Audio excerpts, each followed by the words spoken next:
If they invite you just to laugh at you, make sure you don't arrive alone, even if you walk in by yourself. The chandelier above the ballroom shimmered like frozen stars, scattering gold light across polished marble floors and crystal glasses filled with champagne no one seemed to finish. And right beneath it, Ava Brooks stood alone at the edge of a room that had already decided who she was before she even took her first step inside. The soft click of her heels barely audible beneath the low hum of conversation and the occasional sharp burst of laughter that wasn't quite subtle enough to pretend it wasn't about her. And Daniel Carter, tailored suit, perfect posture, the kind of smile that only came after forgetting who helped you build it, watched her from across the room with something that looked like satisfaction, like a man admiring a perfectly executed plan, because this wasn't an invitation born out of nostalgia or closure. This was placement, positioning, a carefully chosen moment in a carefully curated night where everything from the lighting to the guest list had been designed to elevate him while shrinking her. And the moment the host tapped his glass and casually said, "And I think we all remember Ava," Daniel's past. The word past hung in the air longer than it should have, stretching just enough for the room to catch it, twist it, and return it as quiet amusement. A woman near the bar leaned in to whisper something behind her hand. A man smirked into his drink, and somewhere behind Ava, someone let out a soft, unrestrained chuckle that echoed louder than it had any right to. And still, Ava didn't flinch, didn't rush, didn't defend herself. She simply let her gaze move slowly across the room, as if she were memorizing it, as if every face, every raised eyebrow, every half-hidden grin was something she would file away without urgency. Her dress, simple, black, elegant without asking for attention, stood in quiet contrast to the glittering excess around her. And if anyone looked closely enough, they would have noticed that nothing about her seemed accidental, not the calm set of her shoulders, not the measured rhythm of her breathing, not even the way her fingers lightly brushed the edge of her clutch before stilling completely, as though she had already rehearsed this moment and found it unworthy of reaction. And when Daniel finally approached, placing a hand casually in his pocket, tilting his head with that familiar charm he used to reserve just for her, he said, loud enough for those nearby to hear, "I wasn't sure you'd actually come," as if her presence was a curiosity, a risk he had calculated and won. And for a brief second, the room leaned in, not physically, but emotionally, the way people do when they expect something uncomfortable to unfold, when they anticipate a crack in composure, a flicker of humiliation, a reaction they can carry home and retell. But Ava only looked at him, really looked at him, not with anger, not with longing, but with a quiet clarity that made his smile tighten just slightly at the edges. And then her eyes drifted, almost absent-mindedly, to the sleek silver watch on her wrist, the gesture so small most people missed it.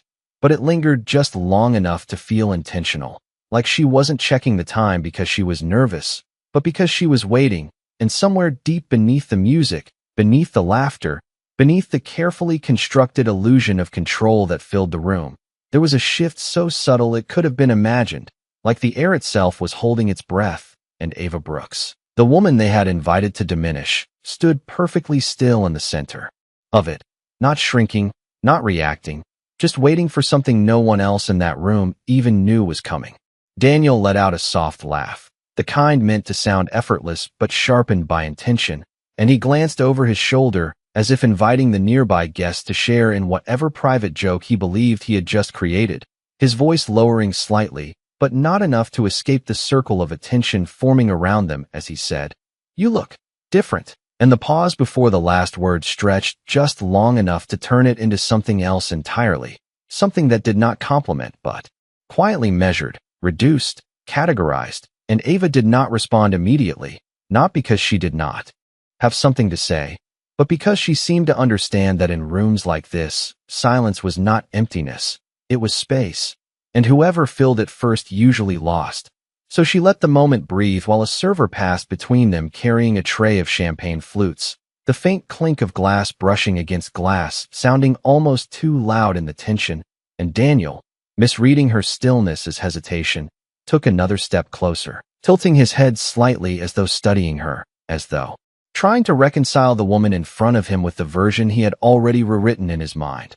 "I thought you would have moved on by now," he added, his tone carefully balanced between curiosity and condescension, and somewhere to the left, his fiancée, tall, polished, draped in a gown that shimmered under the chandelier, watched with a faint smile that did not quite reach her eyes, her fingers resting lightly on Daniel's arm as if to claim him without needing to say a word, and when she finally spoke, her voice was smooth, almost sweet. It takes some people longer, I guess. The words landing softly but carrying just enough edge to draw a few quiet chuckles from those close enough to hear. And still, Ava did not defend herself, did not explain, did not shrink. Instead, her gaze shifted briefly past them, scanning the room with the same calm precision as before, as if she were measuring something invisible to everyone else, noting the arrangement of tables, the placement of doors, the subtle shift of staff moving along the edges of the space. And for a fleeting second, her eyes returned to that silver watch on her wrist, her thumb brushing lightly against the edge as though confirming something only she could feel. And Daniel noticed this time, his smile tightening just a fraction as he followed her glance. "Expecting someone?" he asked, the question meant to corner her, to force an answer, to pull her into the narrative he had prepared for her. And that was the moment Ava finally spoke, her voice steady, low, and completely unbothered. "No," she said, and then after the slightest pause, just enough to shift the weight of the word, "not expecting," and something in the way she said it, calm, certain, almost detached, caused a subtle ripple in the air between them, the kind of shift that no one could quite name but everyone could feel, and Daniel exhaled through his nose, dismissing it with a faint smirk as he turned slightly toward the small gathering that had formed, raising his glass just enough to reclaim the attention. "Well," he said lightly, "since we are all here, maybe Ava would like to share how things have been, since everything," and the phrasing was deliberate, vague enough to invite assumption, sharp enough to reopen a wound, and a few heads tilted, a few brows lifted, anticipation building in quiet waves as eyes turned toward her, waiting for discomfort, for awkwardness, for anything that would confirm the version of her they had already accepted. But Ava simply stood there, shoulders relaxed, chin slightly lifted, her expression unreadable but not guarded. And if anyone had been watching closely, they might have noticed that she did not look at Daniel when he spoke. Not really, because her attention had already moved beyond him, beyond the circle of onlookers, beyond the soft music and the glittering lights, fixed instead on something just out of view, something approaching not with noise or urgency, but with a presence that did not need either. And somewhere near the entrance, a subtle shift began, so small it almost went unnoticed. A staff member straightening their posture, a conversation cutting off mid-sentence, the faintest pause in the rhythm of the room, and Ava Brooks, standing at the center of it all, did not move, because whatever was about to happen, she had not come here to stop it. The room did not change all at once. It never does. It shifted in layers so subtle that only those who understood power would recognize it. A waiter near the entrance straightened his posture without being told. A conversation at the far end of the bar stopped mid-sentence, as if someone had quietly lowered the volume of the entire space. And Daniel, still holding his glass, still waiting for Ava to respond to his invitation to speak, felt it before he saw it, that faint disturbance in the rhythm of the night that did not belong to him, and his eyes flickered toward the doors just as they opened, not dramatically, not loudly, just enough to allow a woman to step inside as though the room had been expecting her long before anyone realized it. And she did not rush, did not scan the crowd, did not hesitate. Her presence moved with a kind of certainty that made space without asking for it, her heels meeting the marble floor in a steady, unhurried cadence that seemed to echo deeper than the music itself. And one by one, people turned, not because they were told to, but because something about her demanded acknowledgement without ever requesting attention. And Ava did not look surprised, did not turn immediately. She simply exhaled slowly, as if the moment she had been waiting for had finally arrived exactly on time. And only then did her gaze lift toward the entrance, her expression unchanged but her stillness somehow deeper, more anchored, as if everything around her had finally aligned with something she already knew. And Daniel followed her line of sight, his confidence slipping not in a dramatic fall, but in a quiet fracture, the kind that starts small and spreads before you understand what it means. "Do you know her?" his fiancée whispered under her breath, her fingers tightening slightly around his arm. But he did not answer, because the woman walking toward them was already being recognized by others, not with excitement, not with gossip, but with something far more telling: people stepping aside without being asked, shoulders straightening, smiles fading into polite neutrality, and a man near the front who had been laughing moments ago now stood a little taller, adjusting his jacket as if preparing to be seen differently. And when she finally reached the center of the room, she paused just briefly, not to gather attention, but as if allowing the room to settle around her presence, and then her eyes moved, calm and precise, until they found Ava, and in that single glance, something passed between them that no one else could fully understand, not affection displayed, not distance maintained, but recognition, absolute and unshaken. And Ava took one small step forward, not rushing, not dramatic, just enough to close the space between them. And for the first time that night, the attention that had been circling her shifted completely, no longer curious, no longer amused, but uncertain, because whatever narrative had been building was no longer in the control of the man who thought he had orchestrated it. And Daniel felt it, the subtle but undeniable loss of center. His voice no longer the loudest presence in the room, his position no longer the highest point of focus. And as the woman's gaze moved past him without pause, without acknowledgement, as if he were simply part of the background she had chosen not to engage with, the weight of that dismissal landed heavier than any direct confrontation ever could. And somewhere in the silence that followed, it became clear that the night was no longer unfolding the way it had been planned, because Ava Brooks had not come alone. She had come with something far more powerful than defense or explanation. She had come with truth that did not need to be spoken yet, and the room, whether it understood it or not, had already begun to listen. No one announced her name, and yet the room reacted as if it had already been spoken somewhere deeper than sound, because power like that did not need introduction. It arrived fully formed, carried in the way people adjusted themselves without thinking, in the way conversations softened into silence as she moved past them, and Ava stood still as the distance between them closed, her posture unchanged, her expression composed. But something within her presence shifted almost imperceptibly, not tension, not relief, but alignment, like a piece that had always belonged now settling exactly where it was meant to be. And when the woman finally stopped in front of her, there was no dramatic embrace, no outward display meant to convince anyone watching, just a quiet moment where their eyes met, steady and familiar, as if everything that needed to be said had already been understood long before this night. And the woman gave the slightest nod, not approval, not permission, but acknowledgement. And Ava responded with the same subtle motion, the kind that could easily be missed by anyone looking for spectacle instead of meaning. And behind them, the room held its breath without realizing it, because whatever dynamic had existed just moments ago had shifted entirely, no longer centered around Daniel's voice or his carefully constructed narrative, but around something far quieter and far more absolute. And Daniel cleared his throat, attempting to reclaim control, his smile returning just a fraction too quickly as he stepped forward. "I do not believe we have met," he said, extending his hand with practiced confidence, the gesture polished, rehearsed, the kind that had opened doors for him before. But this time, it lingered unanswered, suspended in a space that did not rush to accommodate him.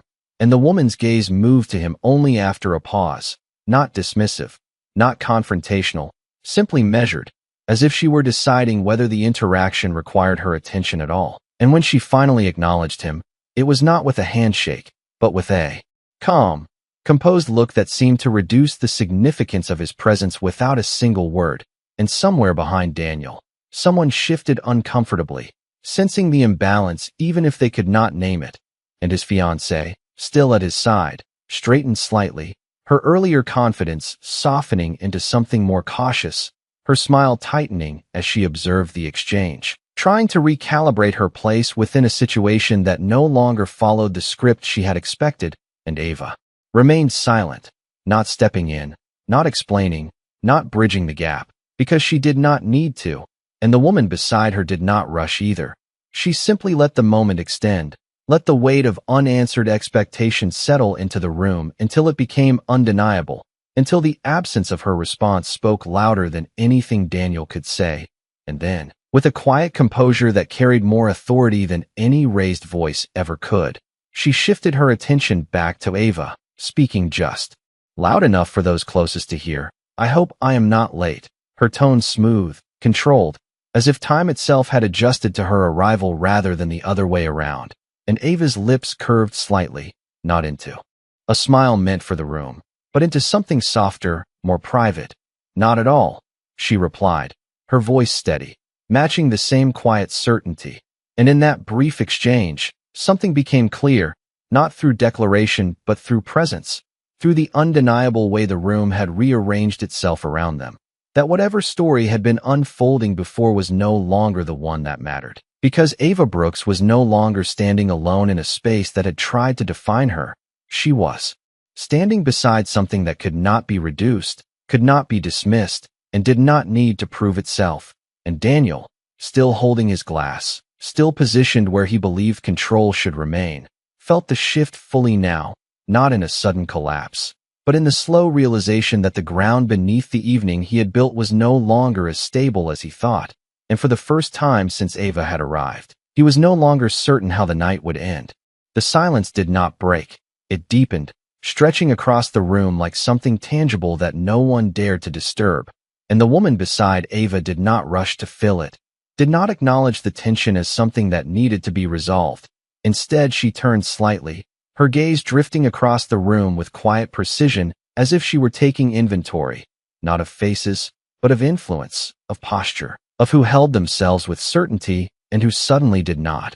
And it was in that slow, deliberate scan that people began to recognize her, not through introductions, but through memory, through headlines half remembered, through business pages skimmed over morning coffee, through conversations that once felt distant and now felt uncomfortably close.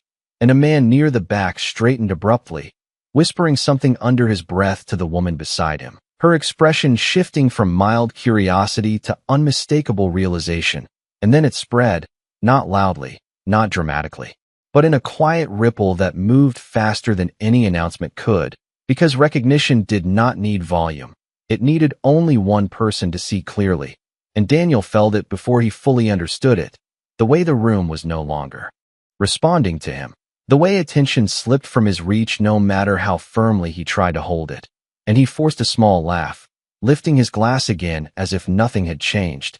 "Well, it seems Ava has brought company," he said lightly, attempting to reframe the moment as something casual, something within his control, but his voice did not carry the same weight it had before. It landed softer, thinner, as though the room had already decided it was no longer the center. And the woman finally looked at him again, not with irritation, not with dismissal, but with a calm clarity that made his attempt feel almost unnecessary. "I did not come as company," she said, her voice even, measured, each word placed with quiet intention. "I came because my daughter is here." And the sentence did not rise, did not demand attention, but it settled into the room with a gravity that shifted everything. Because in that single moment, the relationship was no longer implied, no longer subtle. It was defined, and Ava did not react, did not step forward to confirm it. She simply stood where she was, allowing the truth to exist without performance. And Daniel's smile faltered, just slightly, as his mind caught up to what had just been said, to the implication that had been hidden in plain sight.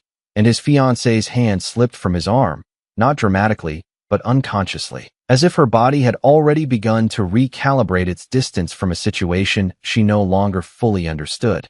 And around them, the room adjusted again. Conversations no longer whispered with amusement, but with caution, with recalculation, with the quiet awareness that something significant had just been revealed without spectacle. And the woman's presence did not expand to fill the space. It simply remained steady, unshaken, as if it had always been there waiting to be noticed. And Ava's gaze remained calm, her posture unchanged. But now the stillness around her was no longer misread as vulnerability. It was recognized for what it had always been, control. And Daniel, standing in the center of what he believed was his own stage, felt the edges of that control slip in ways he could not immediately recover. Because the narrative he had constructed no longer held. And for the first time that evening, He was no longer certain who was being watched, who was being measured, and who, without raising a voice or making a scene, had already begun to take everything back. Daniel tried to smile again, but this time it did not quite settle on his face the way it used to.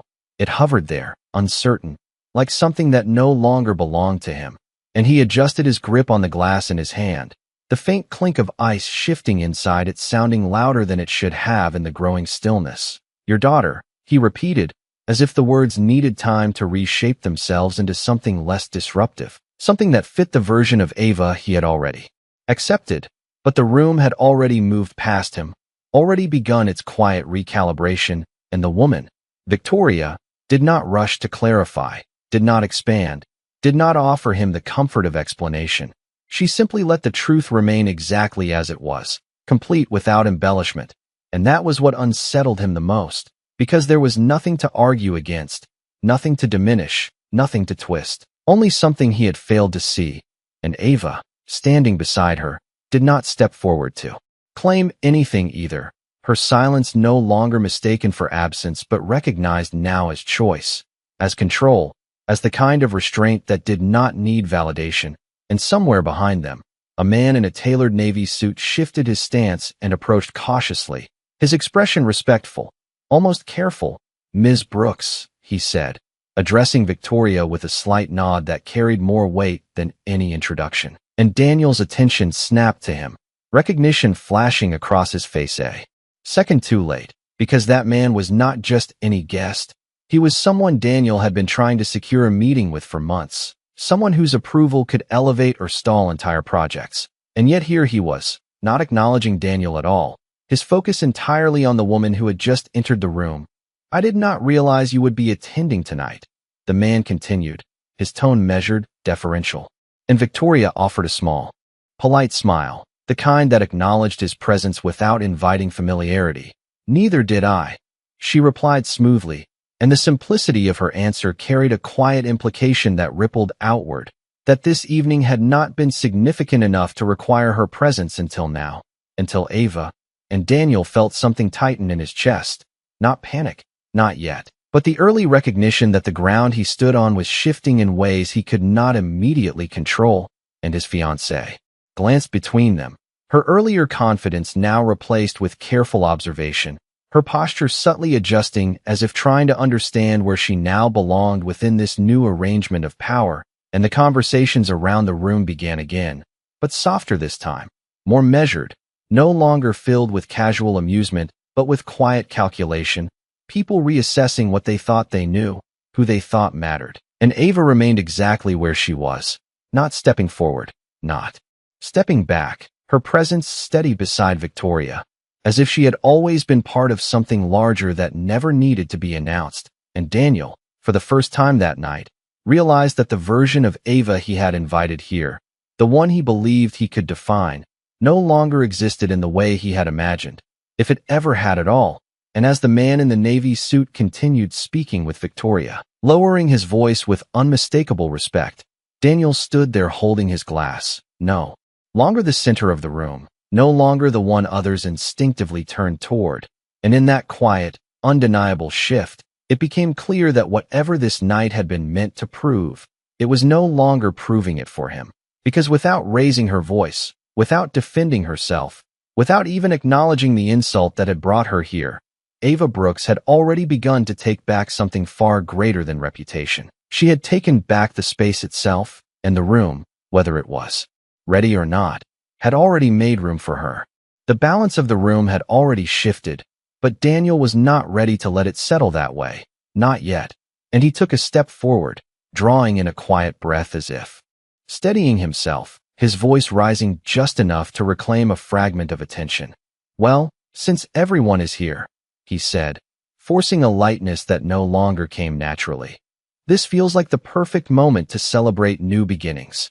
And he gestured subtly toward his fiancée, who straightened beside him, her smile returning with practiced elegance, though now it carried a hint of tension beneath its surface. And a few guests turned back toward them, not out of genuine focus, but out of habit, as if unsure which center of gravity they were supposed to follow. And Daniel continued, pressing forward before the moment could slip again. I think it would be meaningful, he added, glancing briefly at Ava, to acknowledge the past while stepping into the future. And the phrasing was deliberate, carefully chosen to sound gracious while still drawing a line, still placing her behind him, still reinforcing the narrative he had built. But the words did not land the same way anymore. They floated, lacking the weight they once carried. And Ava did not react, did not look at him, her attention remaining calm, steady, almost detached, as if his attempt to reshape the moment no longer concerned her. And Victoria, standing beside her, did not interrupt, did not correct. She simply observed, her presence alone enough to keep the room from fully returning to Daniel's control. And then, without raising her voice, without shifting her posture, she spoke, not to challenge, not to confront, but to clarify. New beginnings are always interesting, she said evenly, her tone smooth and unhurried. And the room quieted again, drawn not by volume but by the certainty in her voice, especially when people forget where those beginnings came from. And the sentence settled gently, almost politely, but its meaning moved through the room with unmistakable clarity, and Daniel's expression tightened, just for a second, before he masked it with another smile, though this one did not quite reach his eyes, and his fiancée's fingers curled slightly at her side, her confidence faltering as she began to sense that the ground beneath them was no longer steady, and one of the guests, the man in the navy suit, shifted his stance again, his attention fully aligned with Victoria now, as if waiting for something more, something definitive, and Daniel felt it, that expectation, that shift in allegiance. And he realized too late that this was no longer a moment he could steer with charm or careful words, because whatever he said next would not define the narrative anymore. It would only reveal how little control he still had. And Ava, standing quietly beside her mother, allowed the silence to stretch, not rushing to fill it, not stepping forward to claim anything, because she did not need to. And in that stillness, in that absence of reaction, something far more powerful emerged. The quiet recognition that everything Daniel had tried to display, every success, every achievement, every carefully curated detail of his life, now stood in comparison to something deeper, something that did not need to prove itself in a room like this. And for the first time since the evening began, the laughter that had once filled the space did not return, replaced instead by a subtle, collective awareness that the story they thought they were witnessing had already changed direction. And Daniel, holding on to the last fragments of his composure, realized that the stage he had built was no longer his, because without raising her voice, without making a scene, without even directly confronting him, Ava Brooks and the woman beside her had already taken control of the room, and there was nothing he could do to take it back.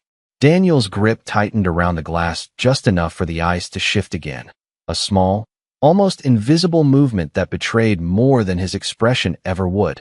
And he forced a breath through his nose, steadying himself as he searched for something, anything, that could restore the balance he had lost.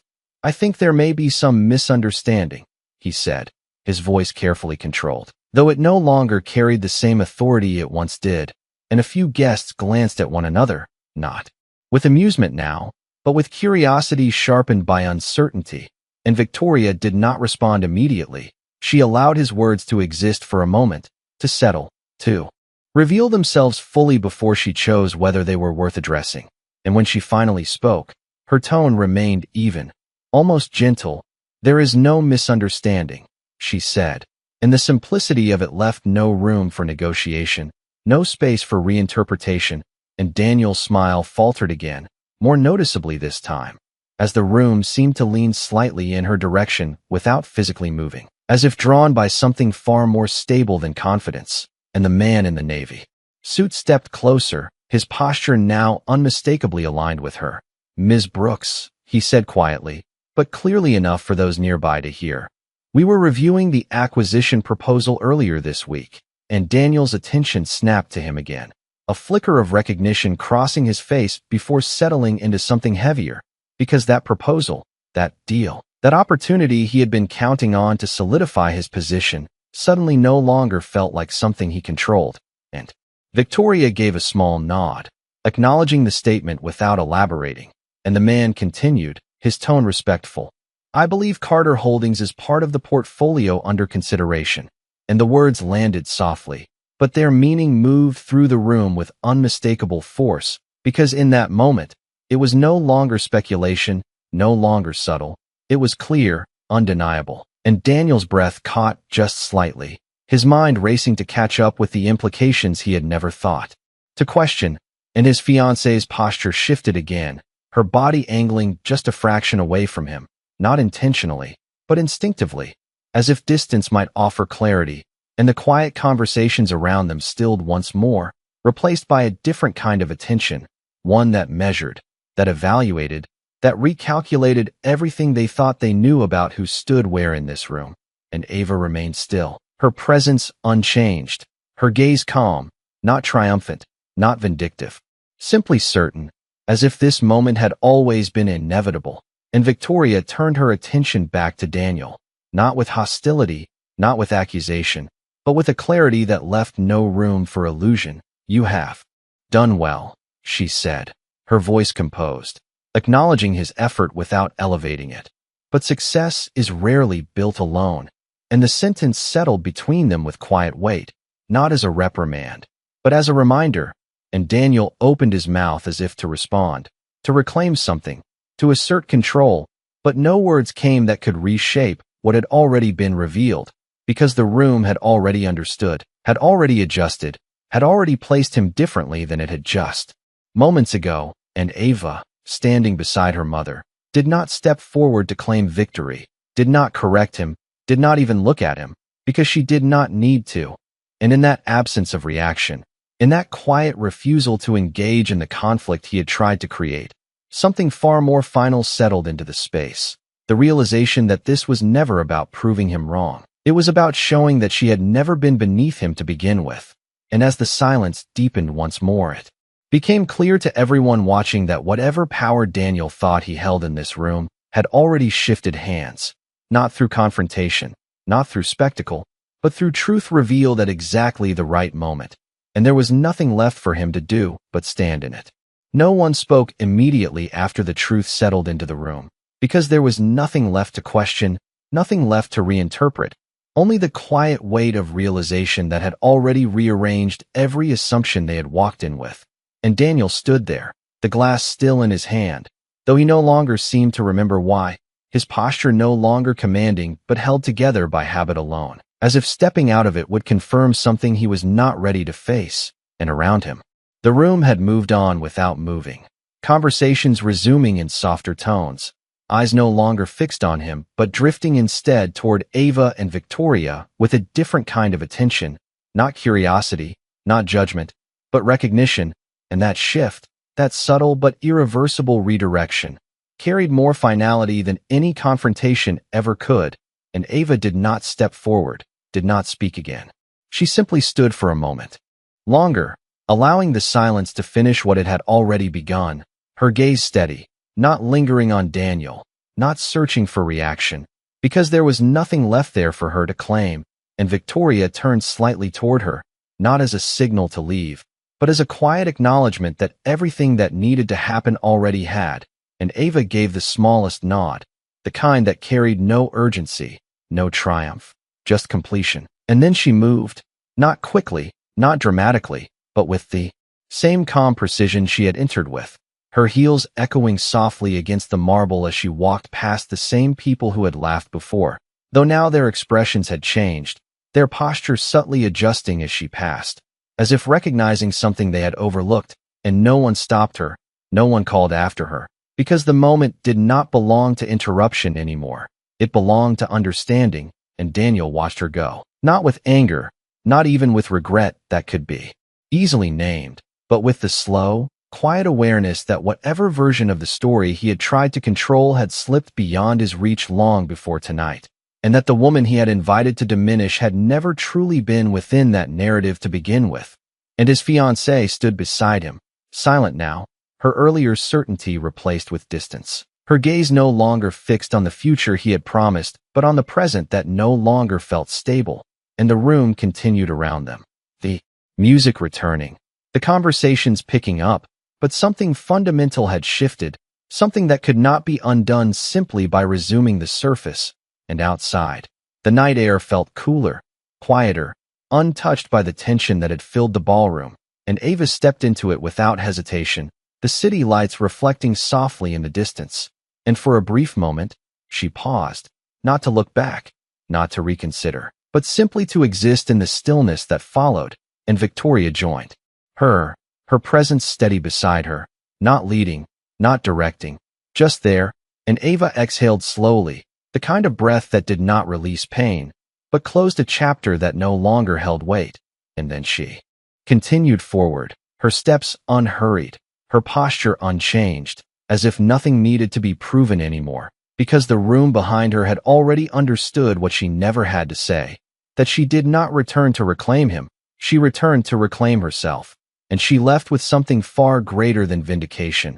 She left with her dignity intact, glowing quietly in the absence of noise, exactly as it was always meant to.